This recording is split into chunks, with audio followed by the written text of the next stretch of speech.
सहनाववतु सहनौ भुनक्तु सह वीर्यङ्करवावहै तेजस्विनावधीतमस्तु मा विद्विषावहै। ओम शांति शांति शांति। वैदिक जीवन पद्धति की इस कक्षा में आप सबका हार्दिक स्वागत है, अभिनंदन है। शौच का अर्थात पवित्रता का, शुचिता का, अपने जीवन में जो भी स्वच्छता है, आंतरिक स्वच्छता और बाह्य रूप से स्वच्छता, चाहे वो बाह्य रूप में शरीर की स्वच्छता हो, हम जहां रहते हैं, जिस देश में, जिस स्थान में रहते हैं, उसकी स्वच्छता।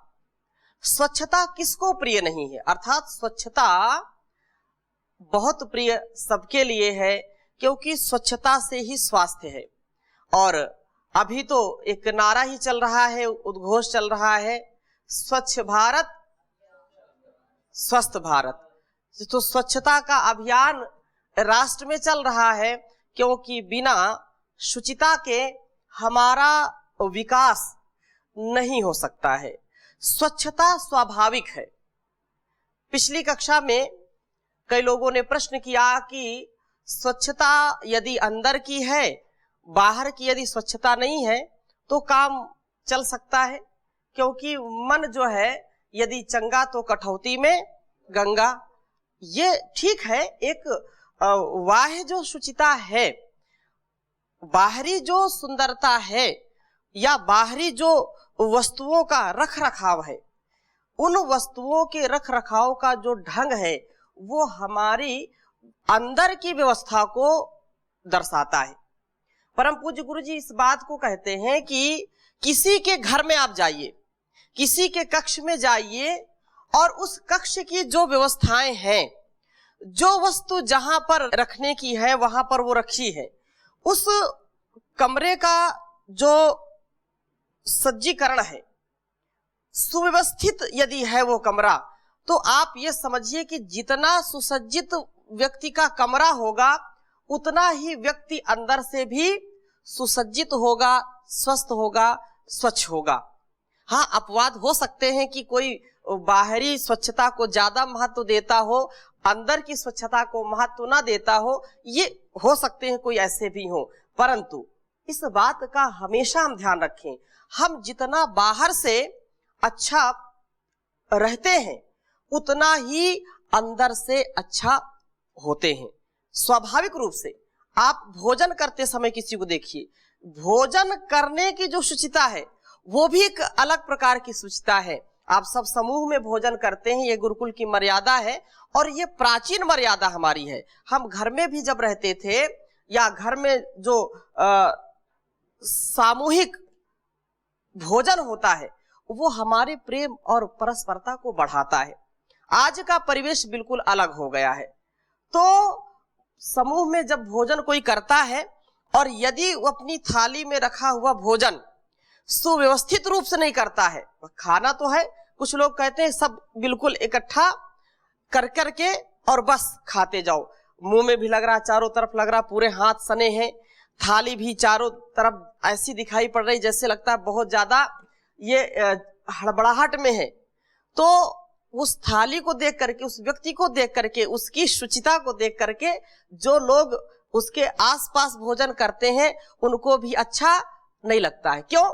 यदि बाहर हम अच्छे से भोजन धीरे धीरे कर रहे हैं और सुव्यवस्थित ढंग से कर रहे हैं, तो अच्छा लगता है। बाहर जो हमारे साथ बैठे होते हैं, उनको भी कोई कठिनाई नहीं होती। परंतु कुछ लोग बिल्कुल ऐसे करते हैं कि उसको देखना भी कुछ लोगों को अच्छा नहीं लगता, कि मैं अगर देखूंगा तो, या देखूंगी तो मैं भोजन उसके पास नहीं कर सकता, नहीं कर सकती। क्यों? क्योंकि उसने शुचिता का, स्वच्छता का ध्यान नहीं दिया है, जो हमारे आंतरिक जो है स्वास्थ्य को भी खराब करता है। कुछ लोग ऐसे होते हैं छोटी छोटी बातें हैं लेकिन बहुत बड़ी बड़ी बातें हैं। हमारे जीवन में शुचिता का महत्व बहुत आवश्यक है।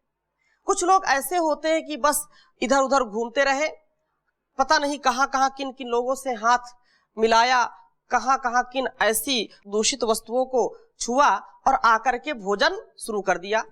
तो जो भी जो है मल उसके हाथ में लगा होता है, जो भी कीटाणु लगे होते हैं, वो भी गरम गरम दाल और सब्जी के साथ अंदर चले जाते हैं। तो ये बच्चों को बचपन से सिखाया जाता है। क्यों? क्योंकि शुचिता हमारे जीवन का मूल आधार है। कुछ लोग ऐसे नाखून बड़े बड़े रखते हैं, आजकल तो फैशन चल गया है, विशेषकर बालिकाओं युवतियों के नाखून। यहाँ जो अच्छे शिक्षण संस्थान है या जो गुरुकुल है या जो अच्छे परिवार हैं, वहां इस बात का ध्यान रखा जाता है। अधिकांश युवतियां आजकल की बड़े बड़े नाखून रखेंगी। उसमें जो भी नाखून रखेगा, भोजन करेगा या अन्य स्थानों पर जो मलमूत्र या अन्य दूषित वस्तुएं हैं, जो उनको छूना और धूल मिट्टी आदि उसमें चिपक जाना और भोजन करते समय वो भी अंदर चला जाता है। और बाहरी रूप से भी वो एक बड़े बड़े नाखून तो हिंसक लोगों के होते हैं, हिंसक पशुओं के होते हैं। तो आजकल वो बड़े बड़े नाखून रख करके लोग फैशन दिखाते हैं, ये भी उचित नहीं है। इसके लिए बचपन से ही आप छोटे छोटे बच्चे जब हम होते हैं तो हमारे नाखून देखते थे कि नाखून आज काटा कि नहीं काटा। गुरुकुल में भी ये परंपरा होती है कि कोई बड़ा नाखून नहीं रख सकता, वस्त्र स्वच्छ हो, साफ हो और मन भी उसके साथ साथ साफ होना चाहिए, शुचितापूर्ण होना चाहिए। और दृष्टि भी हमारी स्वच्छ हो। दृष्टि यदि हमारी दूषित है, हमारा देखना यदि ठीक नहीं है, तो कहते हैं जैसी दृष्टि वैसी सृष्टि। जैसी हमारी नजरें होती हैं वैसे नजारे हो जाते हैं। तो हमारे नजारे भी अच्छे हो, हमारे इशारे भी अच्छे हो, तो हमारे जीवन का उत्कर्ष होता है।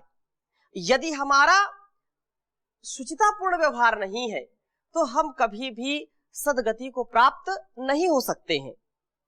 इसलिए ये बात हमको समझनी चाहिए कि हमारी शुचिता का जो आधार है, जो जीवन का सार है, जो ऋषियों के ज्ञान के आधार पर हम धारण करते हैं, वह बहुत ही अच्छे होने चाहिए। केश विन्यास भी अच्छे हो। बड़े बड़े लोग कुछ फैशन करते हैं, कुछ ऐसे महात्मा भी हैं। मैं व्यक्तिगत रूप ऐसी कोई टिप्पणी नहीं करता, हो सकता है कुछ लोग जो है अवधूत क्रिया, अवधूत जो है साधना के नाम पर जटाएं बिल्कुल लिपट जाती हैं, धूल से सनी होती हैं, कीड़े पड़ जाते हैं, उनके पास बैठना भी ठीक नहीं होता है। कुछ बड़ी बड़ी जो है दाढ़ी रखा लेते हैं और इतनी गंदी होती है कि उसमें भी अनेक प्रकार के कीटाणु पड़ जाते हैं और उनको लगता है कि ये एक साधना है, अद्भुत साधना है। ऐसा हमारे कहीं किसी ग्रंथों में किसी ऋषि ने संकेत नहीं किया है, लेकिन आजकल के लोग ऐसी ऐसी जो है साधना, नई नई पद्धतियां निकालते हैं जो कि बाह्य शुचिता के लिए बिल्कुल ठीक नहीं है। वो बोलते हैं अंदर से ठीक रहो, बाहर से कुछ भी हो। कपड़े इतने गंदे कि यदि कोई पशु चबा ले तो मर जाए तुरंत, है ऐसे। हाँ, क्योंकि इतने कपड़े बिल्कुल काले काले कलूटे। तो ऐसी साधना से व्यक्ति का कभी विकास नहीं हो सकता है। जो अच्छे साधक है, मैं उनकी टिप्पणी नहीं करता हूँ, वो जो है पूजनीय है, हमारे आदर्श हैं। लेकिन जो साधना के नाम पर अशुचितापूर्ण जीवन जीते हैं, ऐसे जो है संन्यास परंपरा को जो बदनाम करते हैं, ऐसे लोगों को भी शुचिता क्या है इसका ध्यान रख करके, क्योंकि ग्रंथ तो इतने शुचिता से भरे पड़े हैं कि जो है बहुत ही अच्छे हैं और वो जीवन के लिए आदर्श हमारे लिए हैं। उनका हमको ध्यान रखना चाहिए। कुछ लोग श्रद्धा के नाम पर मठ, मंदिर, तीर्थ स्थान में जाते हैं और घर की गंदगी को भी लेके चले जाते हैं, वहां डाल के आ जाते हैं कि घर की सफाई हो गई और तीर्थ स्थान चाहे गंदा हो जाए। घर का सारा सड़ा गला कूड़ा करकट वो सब बोरी में ले जाते हैं और गंगा जी में डाल के आते हैं कि ये तो जो है पूजा की भभूत थी, पूजा के फूल थे, पुष्प थे। अरे वो पुष्प जो आपने मठ मंदिर में चढ़ाए और उनको जाकर के सड़े गले जब उसमें कीड़े पड़ गए, ऐसे जाकर के कहां डालते हैं?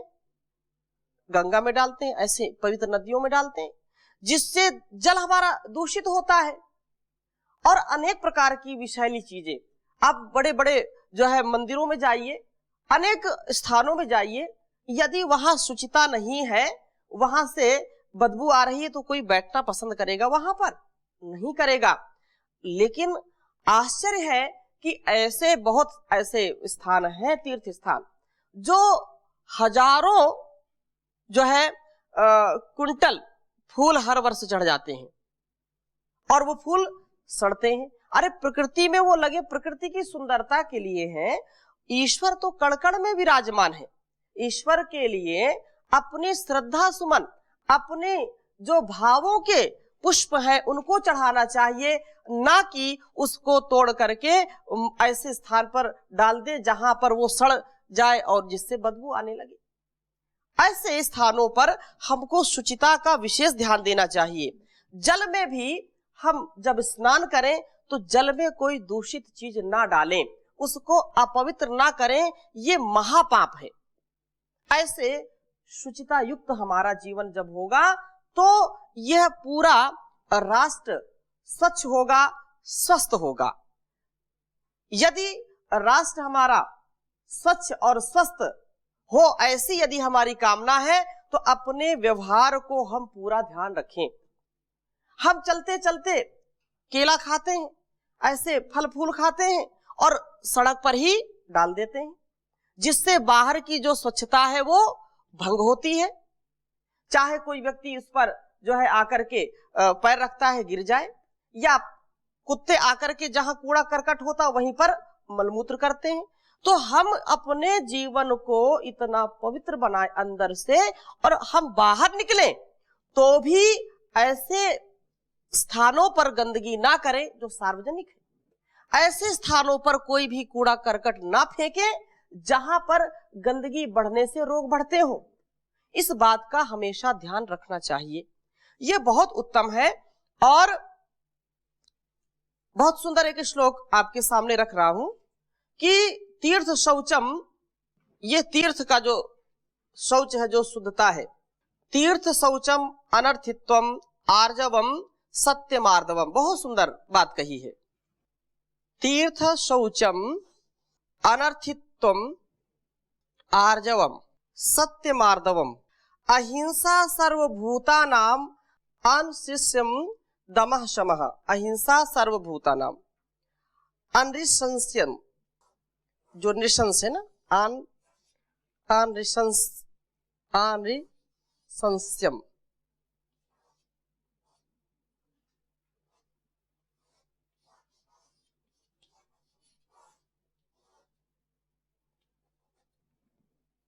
दमः शमः, अनिशंस्यम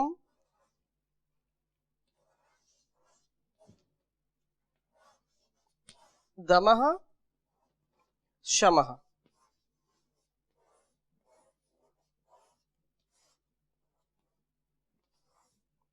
उच्चारण करेंगे। तीर्थ शौचम अनर्थित्वम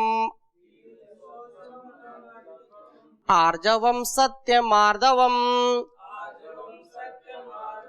अहिंसा सर्वभूतानां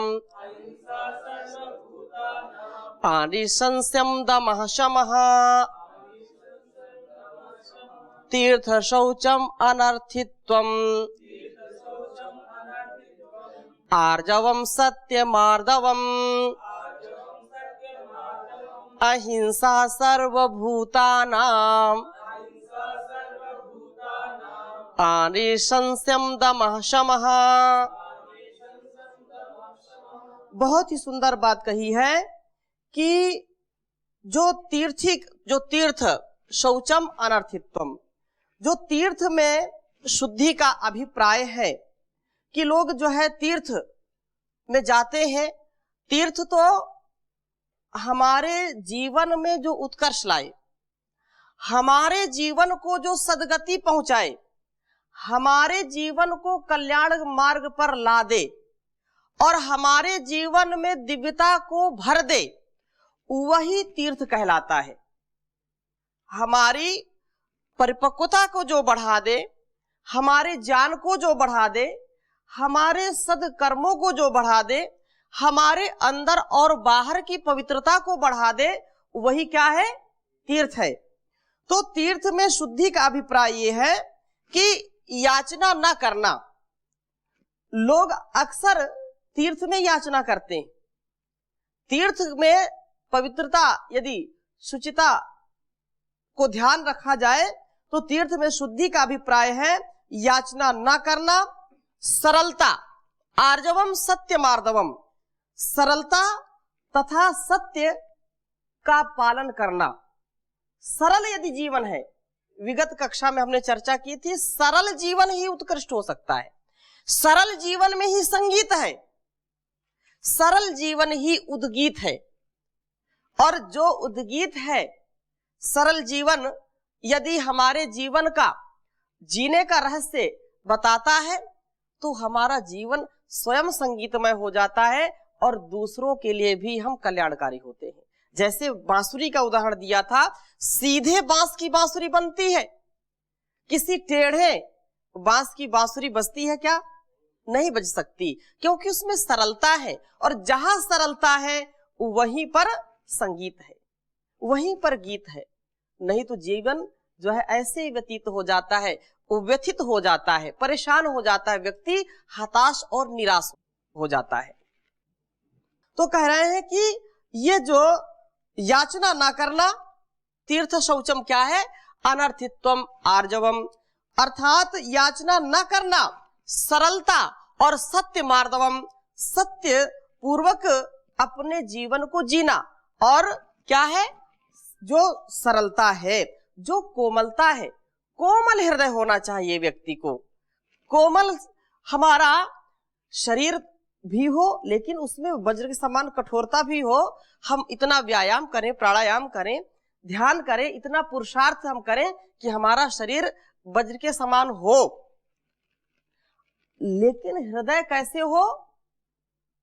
कोमल हो। एक बात आती है, संत हृदय नवनीत समाना, ऐसा हृदय होना चाहिए जैसे मक्खन। ऐसा हृदय कभी कठोर नहीं होना चाहिए, शरीर हमारा कठोर हो, वज्र के समान हो, ताकि हम सर्दी, गर्मी, धूप, बरसात, मान अपमान को सह सके। ठीक है। और कहा अहिंसा सर्वभूता नाम अनिशंस्यम दमः शमा। जो अनिशंस, अनिशंस का मतलब होता है जो क्रूर ना हो, क्रूरता हमारे जीवन में ना हो, हम कठोर ना हो, आंतरिक रूप से सदा अहिंसा, सब प्राणियों पर करुणा और मन पर नियंत्रण और शांति। दम क्या है? मन हमारा पूरा नियंत्रित हो। मन तो उल्लू का पट्टा है, हाँ? कभी इधर कभी उधर। घर जाएंगे तो जंगल की याद आएगी, और जंगल गए तो घर की याद आएगी। मनड़ा थारे मथे चलू तो सीधो नरक ले जाए, कि मन मारे थाने काहे विधे समझाऊं। मन को कैसे समझाएं? घोड़ा होए लगाम लगाऊं, तोपे जीन कसाऊं।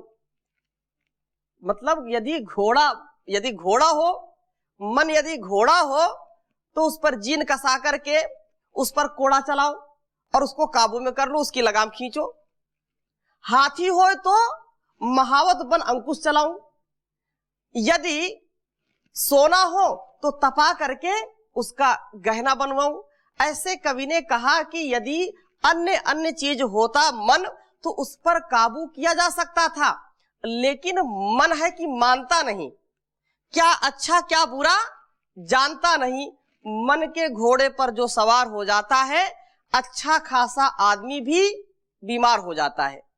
तो मन का हमेशा नियंत्रण करना, मन को जो नियंत्रित कर लिया तो समझो उसने सब कुछ नियंत्रित कर लिया।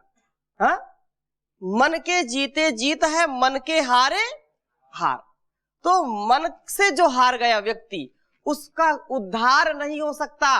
और जिसने मन को जीत लिया, तो मन जीतने पर व्यक्ति को हर प्रकार का उपहार मिलता है, उसको पुरस्कार मिलता है। और जिसने मन को नहीं जीता, उसको हमेशा तिरस्कार मिलता है, उसको उपहार और पुरस्कार नहीं मिलता है।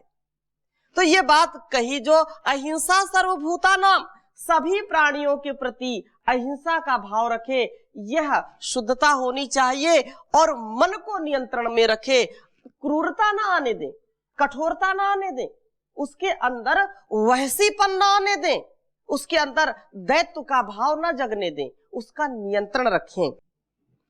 और दमा शमा, शांत भाव से व्यक्ति रहे। शांति ही हमारे जीवन का उद्देश्य है। हम शांत रहना चाहते हैं, हमारे स्वभाव में, हमारे क्रियाकलाप में, हमारे व्यवहार में अशांति ना हो, ऐसा हमको पूरा प्रयास करना चाहिए।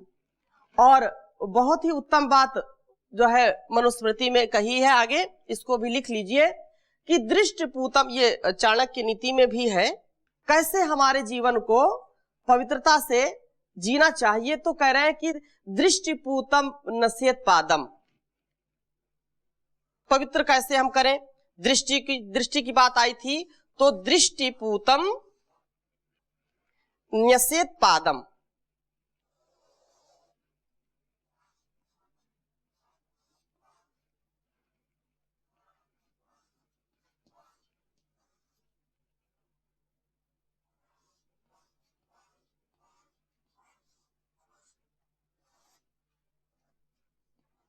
न्यसेत पादम वस्त्रपूतम जलम पिबेत।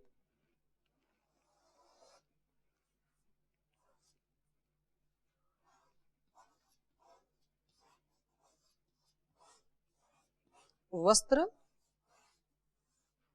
पूतम जलम पिबेत।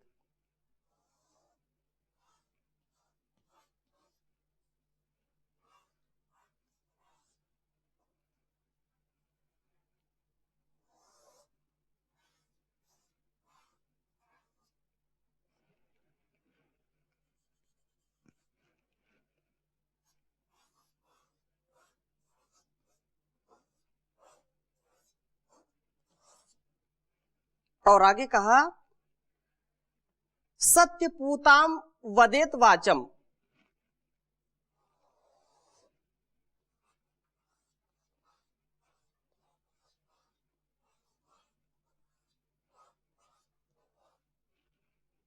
सत्यपूताम वदेत वाचम।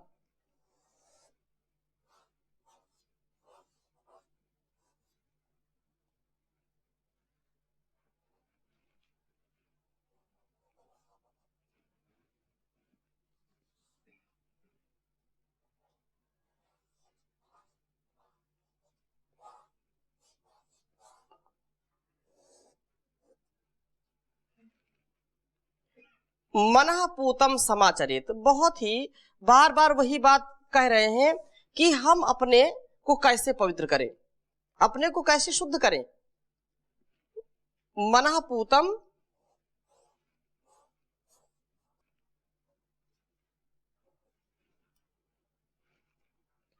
मनः पूतम,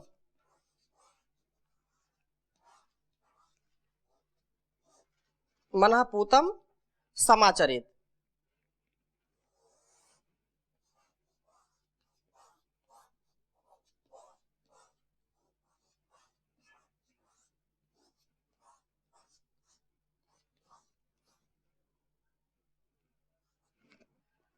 उच्चारण करेंगे, दृष्टिपूतम न्यसेत पादम